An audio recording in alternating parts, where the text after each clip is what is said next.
back to the Everyone Active podcast. I am one of your hosts, Jo. That was a big introduction. I am the other host, Michelle. Hello. Hello. How are you? I'm good. You can tell we're slightly caffeinated, can't you? We're recording slightly later in the day today. Yeah. So we've there's- had lunch and caffeine. It's not a great mix. It's like the food have gone, yes, yes, energy. come on now. Whoop, whoop. Took us quite a long time to get started recording today, didn't it? Because we've been chatting and we got told off in the end a little bit. Sorry, team. Sorry about that. How are you doing, listeners? Are we all good? We're good, thanks. How are you? We're happy, That was the happy, listeners happy. talking back. Did you hear that then? Okay, got it. Crikey. The voices in my head. We should do the dun, dun, dun. School holidays are nearly upon us. Hurrah! Yeah. Is it hooray though, or is it not hooray? It's either a hooray, like, okay, we'll see you a little bit more, but also slightly selfish. The roads will be easier roads to will be travel clearer. on. Yeah. But again, don't forget, if you're wondering what to do with your little ones in the holidays, head back to our earlier podcasts of children's activities. That was a good link then. Well done, you. Well done me. I don't get enough praise for these things. They just click off the tongue. How's week? No, Well, what have you been up to? Bracknell, how is it? Bracknell's busy. Harpenden is too. Is it? It's Hi, Team nice to Harp. see the centre's busy, isn't it? Yes, we are going to be following in your footsteps. Are you? Dun, dun, dun. What are you getting? We get to refurb the studios. Are you? Yes, we have got at Harpenden at the moment. I love all of our instructors. Hello, hello, hello, hello, hello. And we have got the absolute blessing of the fact that we have got a Fortis studio. We've got an amazing kitted out gym. We've got a lovely EA cycle studio. And our group exercise studios look out onto the most ancient They do. of Beaut- oak trees. Yeah, beautiful. And we're going to be able to create one into like a holistic wellness studio. So our Is that the one that I taught in? Lush, nice. So you're going to get that gorgeous outside view, but we're going to bring a bit of outside in. So planning that at the moment. Is that why you were snooping around my studio the other week? Potentially. Taking photographs, I have to say. Well, I mean, why would I not follow your standards? Clearly, I mean, Yes. obviously I did everything to it at all. Nothing to do with the architects and designers at all. It's all me. It's you, Mishy. It's you, Let's Mishy. keep saying that. What are we talking about today, please? We are heart rate zone training. Ooh, that's a hot topic. It's becoming a very big buzz at the moment It is a in the buzz. fitness world. It's heart rate zone training. Heart rate zone training. Blah, blah, blah, blah, blah. What's that, please? So your heart rate zone training is basically how hard our heart is working as a percentage of its maximum output. So if we think about our heart as a muscle, Can I which just say, is- oh, listeners, you Yes. just missed Jo doing a big heart emoji. She did that. Cute. Did you notice? I love you so much. Listeners down on little YouTube, you probably saw it. But yes, our heart rate training. Think of your heart as what it is. It's the most amazing muscle in our body. And we have to recognise, and I will touch upon this in a bit, that we also need to train our heart. Yes. It's not like great for any muscle in your body to go from 0 to 100, especially not your heart rate training. Yes. So there has been a huge amount of scientific research done previously, but at the moment there's another chunk coming through. Yeah. As a gold standard, we tend to refer to like the American College of Sports Medicine. Yep. And they give us our That's the ACSM, isn't it? Yes. Go me. yeah. That's two things I've remembered today. Yes. So that's coming through. But heart rate training really has been around for 40 plus years Yeah. at least. Yeah. But it used to be just elite athletes that would be training in it. It's a form of being able to program them. Yeah. But the science behind it is that we can break down our heart rate training zones Yes. into kind of, I suppose, 5 basic areas. Yep. You will find potentially 2 very similar but slightly different scales referring to Yeah. your heart rate training So talk us zones. through what those are then. Today I'm going to be about 0, 1, 2, 3 and 4. Okay. So our 0 is Yeah. our grey, our 50% of our maximum heart rate So we zone. can talk easily if we're working. So kind of if you're walking in somewhere. Yeah. Basically, you're walking in, and before you start your training, before Yeah. you start your warm up, you're probably going to be in that grey zone. Yeah. Then we're going to go into zone 1. Yep. Which is our blue zone, usually colour-coded with blue. 60%-ish. About 60%. So this is how you should feel in your warm-up. Okay. So you know that we're going to start exercise. We're starting to increase our heart rate slightly, but Yeah. we could still absolutely have a conversation Yeah. and we wouldn't need to be puffy in between. Then we go into our zone 2, Which is our green zone. So this is our about 70%. And this is the buzz zone of the moment, our zone 2. And I'm seeing it, and I'm sure people are seeing it on social media. And especially amongst the running community, there's this big thing about, are you doing your zone 2 training? Yeah, I've seen that. See? But I think it's brilliant that people are publicising the fact that zone 2, but you need to kind of understand the science behind are you in your zone 2 training? So then from zone 2, we're going to go up to zone 3. What colour would that be, please? Usually yellow. Okay. And we are at 80-ish? Yes. 80%, yeah. We are at our 80%. We then go up to our red zone, our zone 5. The red zone. Where you are like 90. Yeah. Some apps, it was your 90 to 100%. Yeah. You can do 90 to 96%. Okay. Which then leaves your top percentile, 96 to 100%, like your max heart rate. And you'll sometimes see this represented by a really dark red or a flame. Yeah. Like it's your top endurance zone that you're not going to be able to stay there So you can't, and you long. can't sustain that for very long at all, can you? No. So talking about how do you find your... Finding out your maximum heart rate, favourite method, go. Don't know if I've got a favourite method. Okay. There's a traditional method Go on then. that everybody can use, Yep. which is theoretically 220 Yep. minus your age. But that is a very basic level. Yeah. Because within that equation, you've got to also negate people start on different fitness levels. Yeah. Difference in height, difference in weight, difference in sex, difference in sleep, hydration, that all takes account, doesn't it? Yeah. So then further studies have been done, and there's 2 other forms. One is Geelish, which is 207. 207, okay. Minus Yep. the equation that you've already done, 0.7 times your age. No, okay, got you. And you will probably find like MyZone work off that scale rather than just the 220. So MyZone is a heart rate monitor. It is. App that we We'll use, talk isn't about it? other ones Yes. as well. And then we've got Tanker, Yep. who is 208 minus the equation of 0.7 times your age. Got you. But if you're using those 2 equations, that will kind of give you a top and a bottom figure. Right, okay. And I would base my heart rate zones off that. So I'm not going to say this is my absolute number and this is it. I work within a range. Yeah. That's a good range. tip to use, actually, is to use it within a range, isn't it? Really good. When you're training, do you use a heart rate monitor yourself, or do you not tend to use one when you're training? Or does it depend on what you're doing?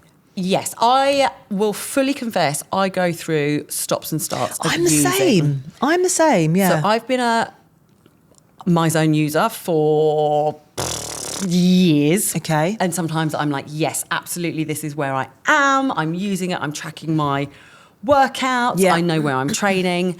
And then sometimes I'm like, no, I just want to listen to me today. Yeah. I don't want to be statistically Driven. or colour zones led. Yeah.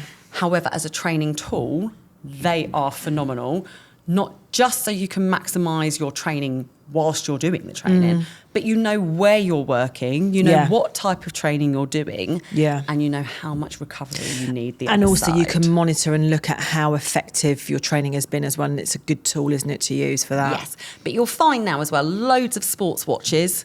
Yeah. So Garmin, etc. Other brands are available.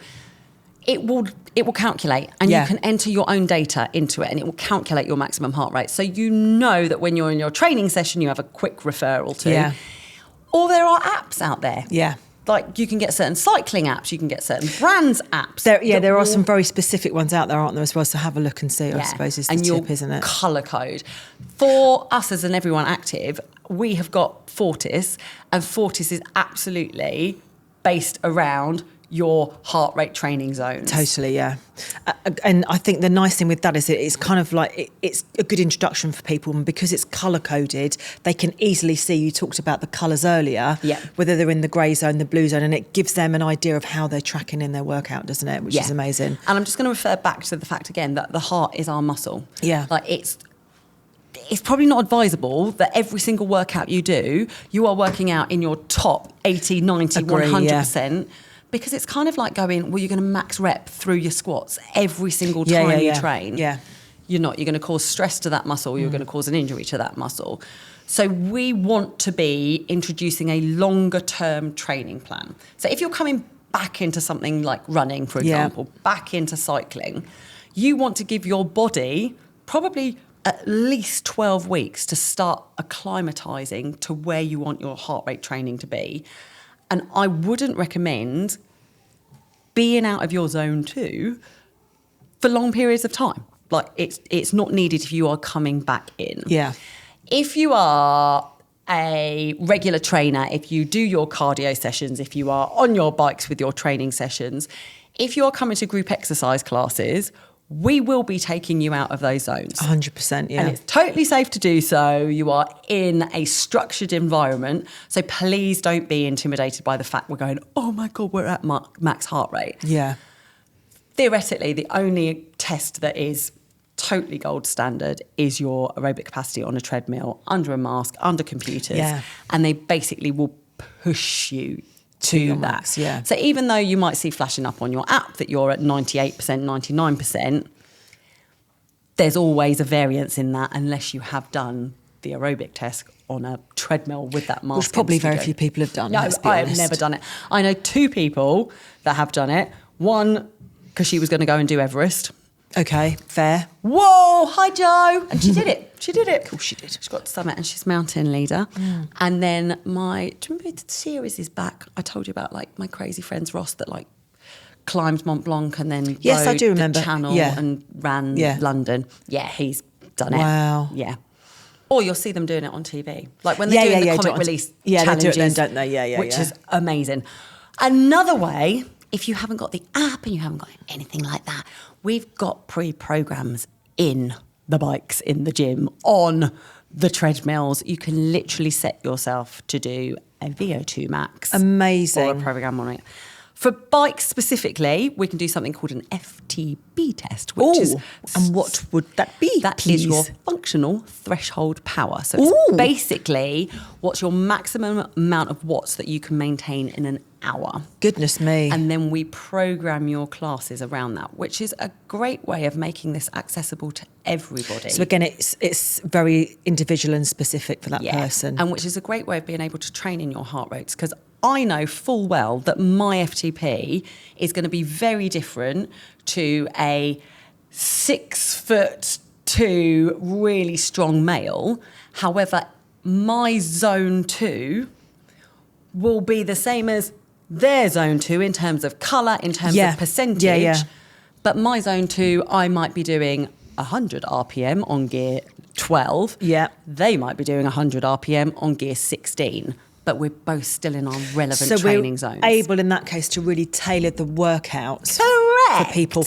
And I suppose also it helps people with preventing injuries and overtraining and that kind of thing. Absolutely. So you'll find that we do, in the majority of the classes, you will be in your green and yellow zones. Yeah. The majority of the class, and we will peak you, but when we peak you, you will then notice that there's a recovery afterwards. yeah. So we're dropping you right down to that grey zone to then take you back up So if you're looking at it on a graph, it's almost like you can see it going up and down in peaks and troughs, isn't it, with your colours? So that's what you want to be looking for to make sure you're getting that training, yeah. Yep. The zone 2 training that's going around at the moment is, the zone 2 is kind of like the last system that our body is using all of the oxygen throughout our body. We Yeah. haven't had to tap into another training zone. So it's about our efficiency. We're still using fat and carbohydrates being able to burn. So our lactic burn, so like DOMs that we've created, will be minimised because of the way that we are training. So that's why you will hear runners and all the things on social media. All saying about their zone Are you in 2? your zone 2s? Yeah. Are you in your zone 2s? And that's, if you've got a marathon coming up, we're going to see it on the Olympics again. Talking of marathons, you believe how many people have applied for the my London goodness. Marathon? So my fitness manager applied. Hi, Anna. At Spelthorne, and didn't get through. Devastated, didn't get through the ballot. There's so many people out there. But I'm loving the fact, and this is, do you know what? If you did get a place, this is something that you absolutely want to start programming in your heart rate training zones programming. But I love the fact that now there's so many people that aren't afraid to push and aren't afraid to pedal, aren't afraid to run, aren't afraid to go and do. Like, a marathon is a big It's a big thing, isn't it? It is a big commitment. And I know that there's been episodes where I've gone, oh no, I haven't done my training. But I guarantee when I've done the ultras, the planning, the training, the looking after your heart, the times in your zones do absolutely dictate how you're going to recover, how you're going to feel, how you're going to progress. Yeah, absolutely. And I think that's the thing, isn't it? Is having the plan in place. It's going to help you in the long run. So if you're in a class environment, do you use heart rate zone training? I know we both do in Fortis, but do you in other classes that you teach that? Yeah. Do you? So EA cycle, definitely. Really, any type of cardiovascular strict class that I teach. Yeah. I will be conscious of heart rate zone training in my head. I'm not necessarily telling everybody in the room, but in cycle I am. Are you? Without a shadow of a doubt. Okay.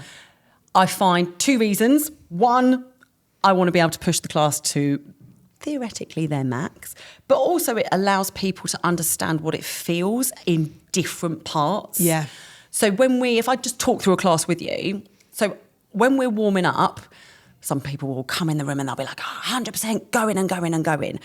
But if you go from 0 to 100 in the first 5 minutes, you've still got 35 to 40 minutes left on the class. Yeah, yeah. And there is no way You can't are then maintain it, can you? finding where I want you to push. And we said earlier, it's so important to warm up any muscle in the body. Your heart shouldn't be neglected. Like, if we were doing a squat or using the leg press in the gym, wouldn't go your max weights to ask you for your first rep. So how do you talk people into do you give them visualise it if they haven't got a heart rate monitor that they're wearing? Very good point, Michelle. Thanks for that. Yay. How do you talk them into that in your class? So our warm-up, I always say you should be able to have a conversation with the person next to you. So you're using those sort of terms, that kind of, we were talking about it earlier about the perceived of how you can actually feel, okay, fine. This should feel like fun. This is something you could do all day long. Yeah. Might get you sitting on a bike all day long, might get you sitting on a bike all day long. It's not going to happen ever. But the point of our grey zone, our blue zone, is to also not just recognise our heart rate training zones and our strength, but it's also to warm up the rest of the body because the heart is pumping blood to the muscles that we need. So we go there, and then I will probably take you, it's important in your warm-up as well that you go up into your green, into your yellow zones, because we're introducing what is coming later in the workout. You're not going to stay up there for long. No. But we will peak you. It's a little dress rehearsal. Exactly Got that. you. We will peak you, we will bring you back down. I tend to then have 3 probably sections following this. My next section will be an endurance base. So a lot of it will be in that zone 2. It will be flat roads. It will be steady state, but where we're climbing hills. So we're keeping the same RPM. And again, this is another thing about being able to heart rate zone is if I came in every single class and I went, you have to be on gear 16 for the next 2 minutes, somebody on gear 16 is going to find that a 10 out of 10. They will be puffing and blowing. Yeah. Somebody else will be, oh my God, this is so easy. I'm so bored. So by using a heart rate zone training method, you're able to tailor the workouts for the individuals. Correct. Go me. So we could, on a bike, I suppose we could be like, you will be in between gear 10 and 16 because you've got that variable. But if I say, right, I want you to get into green zone, this is when you're going to feel a bit puffy. Like you could potentially have a conversation, but it's not going to be a long load of sentences. It's going to be just short. Yeah. Yes. And then we'll go up into your yellow zone, probably no more than 30 seconds in those yellow zone, drop it back down, go up again. And then my second probably zone is my threshold zone. So it is now your reds, it's your high yellows, it's your reds. Yeah. We are tapping into your max heart rate. And you're not staying there for very long. We're not staying there for too long. Thank goodness for that. Those of you that are going, I've been to our cycle classes, they've been there. That's just because you will get a little bit competitive with yourselves. Oh, love them. But I tend to, from an instructing point of view. But it's a great way as a participant, sorry, interrupting you, but going back to that, it's a great way to see your progress as an individual, isn't it? Correct. And that in itself, I think, is really motivating for the individuals to be able to see how they're progressing over a period of time.